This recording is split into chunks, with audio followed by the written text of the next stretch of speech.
अपराधी का ज़्यादा यहाँ मनोबल बढ़ा हुआ है। खास करके जब से नीतीश कुमार लालू जी के एनडीए के साथ, जब तो भाजपा के साथ थे तब तक लॉ एंड ऑर्डर बिहार में ठीक थी। जब से नीतीश कुमार जी लालू जी के साथ गए हैं तब से फिर जंगल राज टू का रिटर्न यहाँ वापस। कोई इस बार अगर पार्टी मौका दे तो सुपौल लोकसभा लड़ेंगे। बिहार में लोकसभा चुनाव की तारीखों की ऐलान कभी भी हो सकता है, ऐसा हम नहीं, हालांकि बिहार की कई राजनीतिक पार्टियां कर रही है। और जैसा कि आप लोग देख भी रहे हैं कि लोकसभा चुनाव को लेकर एनडीए और महागठबंधन के द्वारा तैयारियां भी किया जा रहा है। अभी हम सुपौल लोकसभा में हैं और आज हम सुपौल लोकसभा के एक ऐसे पुराने चेहरे की हम बात करेंगे, एक ऐसे नेता की बात करेंगे जो महज 1999 से लेकर के अब तक भारतीय जनता पार्टी के दामन को थामे हुए हैं। हम बात कर रहे हैं निर्मल कुमार निराला उर्फ पिंटू मंडल के बारे में। ये एक ऐसे भाजपा नेता हैं जो सुपौल में करीबन 1999 से लेकर के अब तक भारतीय जनता पार्टी में रहकर न सिर्फ भारतीय जनता पार्टी के संगठन को मजबूत करने का काम किया है, बल्कि 2005 में भारतीय जनता पार्टी के टिकट से त्रिवेणीगंज विधानसभा से चुनाव भी लड़ा था और परिणाम भी संतोषजनक रहा था। हालांकि इनकी हार हो गई थी, लेकिन इन्होंने यहाँ पे भारतीय जनता पार्टी को उस समय मजबूत किया था। आज जब लोकसभा चुनाव करीब आ रहे हैं तो ऐसे में सुपौल लोकसभा से खासकर भारतीय जनता पार्टी के कई चेहरे सामने आ रहे हैं और अपनी दावेदारी को पेश कर रहे हैं। लेकिन हम अगर बात करें निर्मल कुमार निराला जी के बारे में तो ये एक केवट समाज से आते हैं और हमने इसलिए इसे पिछले वीडियो में आपको बताया था कि सुपौल लोकसभा जब भी यहाँ से किसी पार्टी को जीत मिली है तो उसका कारण रहा है यहाँ पे चुनावी समीकरण। तो केवट समाज का जो चुनावी समीकरण है, जो इसका वोट बैंक है, वो यहाँ पे करीबन 4 लाख से अधिक है।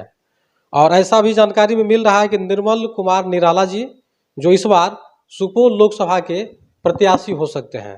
तो हमारे साथ हैं, इनसे हम बात करेंगे और जानेंगे। सर, सबसे पहले स्वागत है हमारे न्यूज चैनल में। धन्यवाद।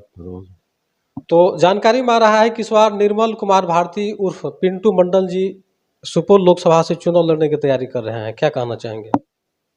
नहीं, तैयारी क्या, एक भारतीय जनता पार्टी के जो भी कार्यकर्ता हैं तो उनको तो टिकट लेने का, मांगने का अधिकार ही है ही। तो एज ए कार्यकर्ता, पार्टी के कार्यकर्ता हैं, सिपाही हैं, तो इस नाते से हम चाह रहे हैं कि हमको इस बार अगर पार्टी मौका दे तो सुपौल लोकसभा लड़ेंगे। आप सन 1999 में भारतीय जनता पार्टी को ज्वाइन किए थे, 2005 आपको मौका भी मिला था, आप विधानसभा चुनाव भी लड़े थे त्रिवेणीगंज से। तो इस बार आप चुनाव लड़ना चाह रहे हैं, लेकिन हम ये आपसे जानना चाहेंगे कि आप ही के पार्टी के कई ऐसे चेहरे हैं जो वो भी तैयारी कर रहे हैं यहाँ से चुनाव लड़ने के लिए। तो आप जो चुनाव लड़ रहे हैं सर, तो किस तर्ज पे आप लड़ना चाह रहे हैं? नहीं, ये अच्छी बात है। पार्टी के जो भी कार्यकर्ता हैं तो लड़ने का, टिकट मांगने का अधिकार सबको है पार्टी में, क्योंकि पार्टी भाजपा एक परिवार है।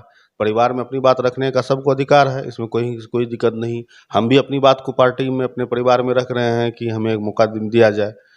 अति पिछड़ा समाज से हम आते हैं, जो है खास करके केवट समाज से हम हैं, तो हम चाहते हैं कि इतने दिन से पार्टी की सेवा किए हैं। 1999 में हम पार्टी की फर्स्ट सदस्यता लिए थे। उसके बाद 2005 फिर युवा मंडल अध्यक्ष, पिपरा के युवा मंडल अध्यक्ष भी हम रह चुके हैं, उस समय में थे। फिर मंडल अध्यक्ष भी थे। 2005 में भारतीय जनता पार्टी हम पर विश्वास करके त्रिवेणीगंज विधानसभा से 2005 में हम चुनाव भी लड़े। दुर्भाग्य था कि हम चुनाव हारे। उसके बाद लगातार हम पार्टी संगठन में काम करते रहे। जो भी पार्टी गठबंधन में ही क्यों नहीं चले गई हो, जो भी उम्मीदवार यहाँ से आए 2004 में, 2014 में, 2009 में और 2014 में, 2019 में या विधानसभा में, जब भी पार्टी गठबंधन में ही चले गई, लेकिन पार्टी के लिए हम सब दिन काम करते रहे और आज भी कर रहे हैं। अभी जिला के प्रवक्ता हम हैं, आज भी कर रहे हैं पार्टी के लिए काम। हम बता दें कि सुपौल लोकसभा में यहाँ पे खास करके जातिगत आधार पर लोग यहाँ पे वोट करते हैं। इससे पूर्व में आपने देखा होगा कि 2008 में जब सुपौल लोकसभा अस्तित्व में आया था तो 2009 के चुनाव में भी यहाँ पे रंजिता रंजन ने इसी तर्ज पे चुनाव जीता था। उनके बाद विश्वान मंडल, फिर उसके बाद दिलेश्वर कामत। अगर आप देखिएगा तो सुपौल लोकसभा में 5 विधानसभा है और 5 विधानसभा में अगर हम अति पिछड़ा समाज की बात करें, अगर ये केवट और मंडल समाज की बात करें, तो इसमें से इन लोगों की अगर वोट का समीकरण देखा जाए तो सबसे अत्यधिक है। जैसा कि हमने बताया कि 4 लाख से अधिक इन लोगों का वोट है। तो जातीय फेज पर आप चुनाव लड़ना चाहते हैं? नहीं, भाजपा तो सबका साथ सबका विकास की बात करती है। भाजपा कभी जात पात की बातें ही नहीं करती है। हम भी जात पात की कभी बात नहीं करते हैं। भाजपा के साथ आज हर एक वर्ग के लोगों का साथ है भाजपा को, इसीलिए अच्छा सर, सुपौल लोकसभा से भी भाजपा का हो या इंडिया गठबंधन में जो दल अभी साथ है उनके भी चेहरे चुनाव लड़ना चाहते हैं, तो क्या लगता है उन लोगों को अगर भारतीय जनता पार्टी टिकट देती है तो उसका जीत सुनिश्चित होगा? नहीं नहीं, अब जनता सब कुछ जान रही है। कभी ये इन लोगों का जो है, जो ठगबंधन जो बना है, इस सबसे जनता इन लोगों के साथ नहीं कभी आने वाली है। जनता सब जानती है। माननीय नरेंद्र मोदी जी का जो विश्व में जो डंका बज रहा है, नरेंद्र मोदी जी का जो पूरे भारत में काम किया है, पूरे विश्व उसको मानता है। यहाँ की जनता जो है, चाहे किसी भी जाति किसी वर्ग के लोग हों, मोदी जी के प्रति उनका आस्था है, मोदी जी के प्रति उनको विश्वास है कि यही एक एकलौता शख्स है जो देश को विश्व गुरु के तरफ ले जा रहा है। भारत के एक एक गरीब को, गुरबा को, एक एक जाति के लोगों को सम्मान, लोगों के लिए काम करना, दिन रात एक करके। इसीलिए महागठबंधन ये जो नई अब बनी है, INDIA क्या बनाया है ये लोग, जो है देख ही रहे हैं। इन लोगों को अपने सिर्फ फुटबॉल है आपस में जो है। आपके नजरों में सुपौल लोकसभा में क्या लग रहा है, सुपौल लोकसभा में किन किन समस्याओं से लोग यहाँ ग्रसित हैं? समस्याओं तो अनेक हैं। सबसे पहली समस्या है कि बाढ़ के बारिश के समय में यहाँ सदियों से कोसी में जो सबसे बड़ी समस्या है कि बाढ़ का, जो प्रत्येक साल आता है और सैकड़ों घर बाढ़ में विलीन हो जाता है। हजारों हजार हेक्टेयर जमीन फसल बर्बाद हो जाता है। किसानों का जो है अपना खून पसीने का रुपया लगा हुआ यहाँ पे बाढ़ में वो फसल बर्बाद हो जाती है। हजारों घर उसमें समाहित हो जाती है कोसी में। आज से 1 महीना पहले भी आप देखे हैं, 15 दिन पहले भी आप देखे हैं, कोसी में हमें सैकड़ों सैकड़ों घर उसमें समा गया गरीब। तो सबसे बड़ी बाढ़ की समस्या है, बेरोजगारी समस्या है, शिक्षा की समस्या है, भ्रष्टाचार है, क्राइम है, आपराधिक है, ढेरों सारी समस्या है। इस पर अभी काम करने का है। और सुपौल हम लोगों का पिछड़ा क्षेत्र है, इस नाते यहाँ बहुत ज़्यादा काम करने की जरूरत है। तो पूरा यकीन है कि इस बार सुपौल लोकसभा में भारतीय जनता पार्टी इस लोकसभा को जीतने का कार्य करेगी? एकदम 100%, कहीं से कोई मत दो मत नहीं है। मोदी जी के प्रति, माननीय यशस्वी प्रधानमंत्री श्री नरेंद्र मोदी जी के पर लोगों को अटूट विश्वास है। फिर से उनको तीसरी बार चुनाव जिता के फिर से उस बार उनको लोकसभा में भारी मत से, सुपौल लोकसभा से भारतीय जनता पार्टी के उम्मीदवार को भारी मत से चुनाव जिता के माननीय नरेंद्र मोदी जी को तीसरी बार प्रधानमंत्री बनाने का मन सुपौल की लोकसभा की जनता बना चुकी है। तो हम जानना चाहेंगे निर्मल कुमार निराला उर्फ पिंटू मंडल जी कि आप चुनाव लड़ने की तैयारी कर रहे हैं, लेकिन सुपौल लोकसभा का जो अभी चुनावी जो तैयारियां चल रही है उसमें आप कितना मेहनत कर रहे हैं? अपनी तरफ से क्या कुछ प्रयास चल रहा है? क्या पार्टी ने आपको पूरा आश्वासन दे दिया है कि आप चुनाव यहाँ से लड़ेंगे? नहीं नहीं, पार्टी आश्वासन नहीं दी है। पार्टी में हम अपनी बात रखे हैं कि हम भी लड़ना, मतलब आप इच्छुक हैं कि यहाँ से हमें मौका मिले? जी जी जी जी, हम इच्छुक हैं कि हमको अगर पार्टी मौका दे तो होना भी क्यों नहीं चाहिए? आखिर जो 24 वर्षों तक अपने जीवन के एक एक कीमती समय इस पार्टी के पीछे दिया, आप सोच सकते हैं 23 से 24-25 वर्ष तक इन्होंने भारतीय जनता पार्टी के कमान को यहाँ सुपौल में संभालने का काम किया, पार्टी को जन जन तक फैलाने का काम किया, संगठन को मजबूत करने का काम किया। तो ऐसे लोगों को प्राथमिकता क्यों नहीं मिलना चाहिए? जहाँ तक हमने बार बार आपको बता रहे हैं कि सुपौल में अति पिछड़ा जाति की अगर बात किया जाए तो इनकी संख्या अधिक है, इनके वोट यहाँ अधिक गिरते हैं। तो ऐसे लोगों को अगर यहाँ से मौका मिलेगा तो निश्चित तौर पर सुपौल लोकसभा में बदलाव होगा, क्योंकि सुपौल में कई ऐसे विधानसभा है जहाँ केवट समाज के लोग विधायक बने हुए हैं। इससे पूर्व में भी यहाँ पे विश्वनाथ मंडल जो चुनाव लड़े थे और सांसद बने थे तो उनको यहाँ पे भरपूर सहयोग मिला था। तो ये भी एक केवट समाज से है और केवट समाज का यहाँ के हमने बताया कि 4 लाख से अधिक यहाँ पे वोट है। तो भारतीय जनता पार्टी अगर ऐसे लोगों को मौका देती है तो निश्चित तौर पर बदलाव होगी। और दूसरी बात हम बता देना चाहेंगे, सुपौल लोकसभा यहाँ पे जब भी चुनाव होते हैं तो यहाँ पे लोगों के द्वारा कहा जा रहा है और पिछले चुनाव समीकरण यहाँ बता रहे हैं कि जदयू, कांग्रेस और राजद, ये 3 पार्टी यहाँ पे हमेशा से सत्ता में आए हैं, चाहे लोकसभा की बात हो या विधानसभा की बात हो। लेकिन इस बार लोगों का कहना है कि भारतीय जनता पार्टी इस सुपौल लोकसभा में पूरी तरह से मजबूत है और यहाँ पे निश्चित तौर पर बदलाव होगी। तो हम अंत में आपसे जानना चाहेंगे सर कि यहाँ की सुपौल लोकसभा की जनताओं से और यहाँ के युवाओं से आप क्या कुछ अपील करना चाहेंगे और अपनी पार्टी को क्या कुछ मतलब संदेश देना चाहेंगे? नहीं नहीं, यहाँ के का युवा पीढ़ी, यहाँ की जनता मन बना चुकी है कि इस बार हम भाजपा यहाँ से अकेली चुनाव लड़ेगी। भाजपा का के सिंबल से, कमल छाप के सिंबल से सुपौल लोकसभा लड़ा जाएगा। और यहाँ की जनता मन बना चुकी है कि यहाँ कमल फूल खिलाना है। युवाओं में भी एक अलग जोश है इस बार कि सुपौल आज तक कभी हम लोग भाजपा नहीं जीते हैं। क्या है, यहाँ कार्यकर्ता से आगे यहाँ का वोटर इस बार है कि सुपौल लोकसभा में कमल को खिलाना है और माननीय मोदी जी को फिर से तीसरी बार प्रधानमंत्री बनाना है।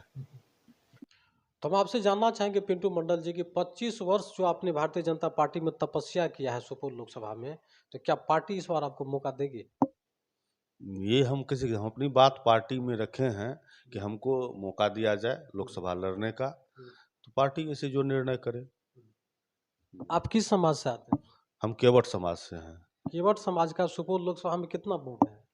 केवट समाज का 4 लाख से ऊपर होगा केवट समाज यहाँ। देखा जाए तो सुपौल लोकसभा में केवट समाज का सबसे अत्यधिक वोट है। जी, यहाँ का नेतृत्व भी 2 बार 2009 में बिस्मोहन जी केवट समाज से किए हैं, जेडीयू से गठबंधन से। अभी भी तो यहाँ के वर्तमान सांसद केवट समाज से ही है ना? हाँ हाँ, दिलेश्वर का मस्जिद है, वो भी एनडीए गठबंधन से ही चुनाव जीते हैं, वो भी केवट समाज से हैं। पिपराय के विधायक जो हैं वो भी एनडीए गठबंधन से ही हैं, वो भी केवट समाज से हैं। तो पिंटू मंडल जी, आप यहाँ से चुनाव अगर लड़िएगा तो जनता ये भी आपसे समझना चाहेगी कि अगर आपको यहाँ पे जनता मौका देगी, युवा यहाँ पे अगर मौका देगी, आप अगर इस लोकसभा से चुने जाते हैं, इस लोकसभा के बारे में आप क्या कुछ सोच रहे हैं? इस लोकसभा में किस तरह का परिवर्तन आप करना चाहेंगे? सबसे जो बड़ी समस्या है कि बाढ़ का, इस पर निश्चित रूप से आज़ादी से अभी तक जो है कोई इस पर अस्थाई समस्या का समाधान नहीं हो पाया है। बाढ़ का जो प्रत्येक वर्ष कोसी के लोगों को बाढ़ से जूझना पड़ता है, बाढ़ को झेलना पड़ता है। किसानों का हजारों हेक्टेयर जमीन जो है बर्बाद हो जाता है, फसल बर्बाद हो जाता है। बहुत लोगों का घर जो है कोसी में विलीन हो जाता है। सबसे बड़ी समस्या है। दूसरी जहाँ सबसे बड़ी समस्या है कि बेरोजगारी। तीसरी समस्या है स्वास्थ्य का। भ्रष्टाचार भी यहाँ चरम सीमा पर है। शिक्षा है। अपराधी का ज़्यादा यहाँ मनोबल बढ़ा हुआ है। खास करके जब से नीतीश कुमार लालू जी के साथ गए हैं, एनडीए के साथ, जब तो भाजपा के साथ थे तब तक लॉ एंड ऑर्डर बिहार में ठीक थी। जब से नीतीश कुमार जी लालू जी के साथ गए हैं तब से फिर जंगल राज 2 का रिटर्न यहाँ वापसी हो गया है। तो यहाँ अपराधी की बहुत ज़्यादा समस्या है। अपराधियों का मनोबल ज़्यादा यहाँ बढ़ा हुआ है। आपको ये कैसे लग रहा है कि भारतीय जनता पार्टी मजबूत हुई है और इस बार सुपौल लोकसभा में टक्कर देने के मतलब क्षेत्र में है, इसको आप कैसे मानिएगा? नहीं, लोगों का जो है मोदी जी के प्रति लोगों का आस्था बहुत ज़्यादा बढ़ा है, विश्वास बहुत ज़्यादा बढ़ा है। जिस हिसाब से मोदी जी गरीब लोगों के लिए काम कर रहे हैं, समाज के हर एक वर्गों के लिए काम कर रहे हैं, देश को एक विश्व के गुरु बनाने के लिए आज पूरा विश्व जो है भारत का मोदी जी का लोहा मान रहे हैं। उनको एक अलग नज़र से देख रहे हैं। भारत का एक एक जो है नागरिक मोदी जी में अपनी आस्था रखते हैं। पिंटू मंडल जी का यह भी कहना है कि एनडीए गठबंधन में चिराग पासवान जो लोक जनशक्ति पार्टी रामविलास पार्टी से आते हैं, उनकी गठबंधन है। उनके बाद हम पार्टी का जीतन राम मांझी जी हैं और आरएलजेडी के उपेंद्र कुशवाहा जी हैं। ये तीनों के एनडीए में आने से एक बहुत बड़ी पार्टी को मजबूती मिली है, क्योंकि आप जानते हैं कि बिहार में पासवान समाज, चिराग पासवान का एक संकेत होगा तो पासवान जी उधर ही वोट करेंगे। मांझी जी का एक संकेत होगा तो दलित महादलित वहाँ ही जाएंगे। और तीसरी सबसे बड़ी बात कि उपेंद्र कुशवाहा जब से बिहार की राजनीति में आए हैं तो कुशवाहा समाज भी जग गया है और कुशवाहा समाज को हिलाने वाले कोई है नहीं। तो इस तरह से अगर देखा जाए तो ये तीनों नेताओं और दलों के जो वोट का जो कम्युनिकेशन है ये एक मंच पे आ जाते हैं। इस कारण से भारतीय जनता पार्टी मजबूत है। और इस बार जैसे कि सम्राट चौधरी की अगर बात किया जाए तो सम्राट चौधरी ने भी पिछले कई महीनों से बिहार में मेहनत किया है, उनसे भी लोगों को काफ़ी आस है। तो इस तरह से एनडीए एक तरह से मजबूत हुई है और उन्हीं तर्ज पे, उन्हीं कारण से यहाँ पे जो है बिहार में और खास करके सुपौल लोकसभा में पार्टी के तमाम लोगों के द्वारा तैयारियां की जा रही है। तो अब देखना लाजमी होगा कि आखिर सुपौल लोकसभा से भारतीय जनता पार्टी पिंटू मंडल जी को मौका देती है या नहीं देती है। क्या इस बार सुपौल लोकसभा से भारतीय जनता पार्टी के चेहरा के तौर पे पिंटू मंडल जी सामने आते हैं या नहीं आते हैं? 24 वर्ष के तपस्या का फल इन्हें मिलता है या नहीं मिलता है, ये देखना लाजमी होगा। तो फिलहाल यहाँ का ग्राउंड रिपोर्ट कैसा लगा और पिंटू मंडल जी के बारे में आप लोग क्या कुछ कहना चाहते हैं? क्या सुपौल लोकसभा से पिंटू मंडल जी को मौका मिलना चाहिए या नहीं मिलना चाहिए? अपनी अपनी राय जरूर दें और देखते रहे अनोखा एक्सप्रेस न्यूज। धन्यवाद।